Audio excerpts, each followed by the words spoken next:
today I'm looking at space planes, and yeah, I have a space plane I need to show you. We're going to be looking at, in particular in space planes, we're going to be looking at the mass and the lift of an aircraft.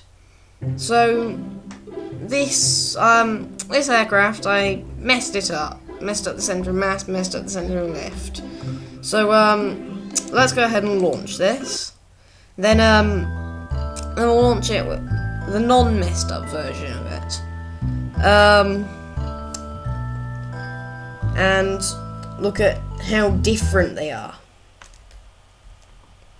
So the reason that you need the you really need to have the center of mass in front of the center of lift, because the center of mass, the center of lift, is also effectively the center of drag. And if you have the center of drag in front of the center of mass, then the center of mass will want to swing round the center of drag, and it will and the center of mass will cause the it will cause the plane to flip around, and because the back wants to be the front, so you might as well have swapped around the intakes and the engines. It's very useful to use the little icons that there are down in the bottom left to check where your center of mass, center of lift are. If you don't, then you can like sometimes, like, if you don't, you could theoretically like, so I'm going to fly this from the inside. I like the inside of the cockpits. So I'm going to put that about now. It should come up. So you can see it pulls up just fine, but then I let go of the keys, and it's still pulling up. I turn on SAS, and it just stays pulling up. You can see SAS is on. This thing just refuses to stay straight. You can't.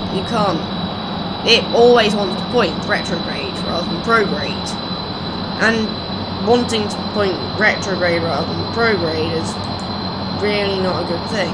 So you could just hit EVA. Hit tab. And this Kerbal flies better than the airplane.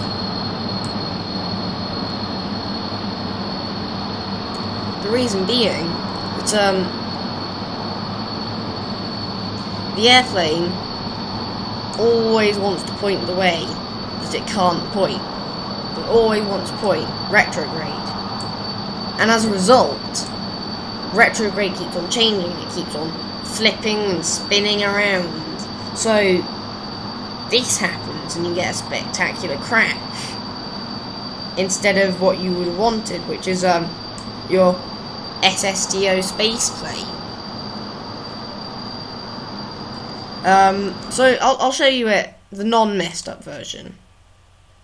So I'll go back to the space plane hangar and look at the non-messed up version. See how it's different. So I just messed it up by taking them by putting them on. This should launch and it should work perfectly. I've tried this and it worked great. I could do a barrel roll, I could do a ton of stuff. However, the other one, you can't do anything, it just crashes. It doesn't work. So, I'm preparing to launch. Just wait for it to load up. once it finally loads up, I should be able to. There.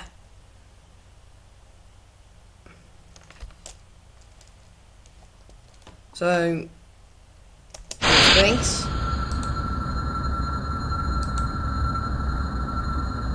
And just wait a few seconds while the engine starts to spool up. The engine should whine soon. About now, maybe. I don't know. I never actually time it. Now, when the engines start whining, take the brakes off, and this thing, it just flies great. You could fly this really easily. And I think these new parts actually have like lift.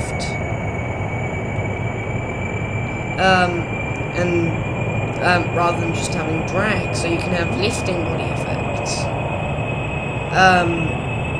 Meaning you could probably build a plane out of these just drained of fuel.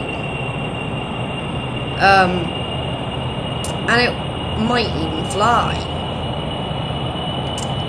Personally, I don't know if it would.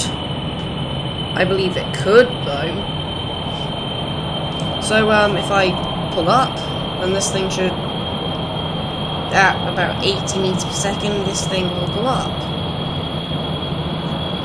And this will not just crash and burn. This will quite simply fly. You can see it starting to take off now. It's going to take off, and once it's taken off, you can see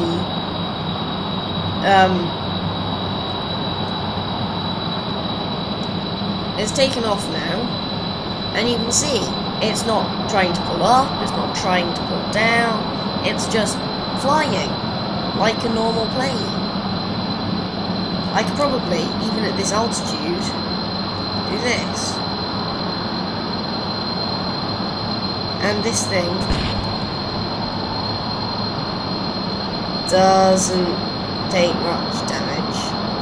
Now this thing's going to go out of control and probably crash because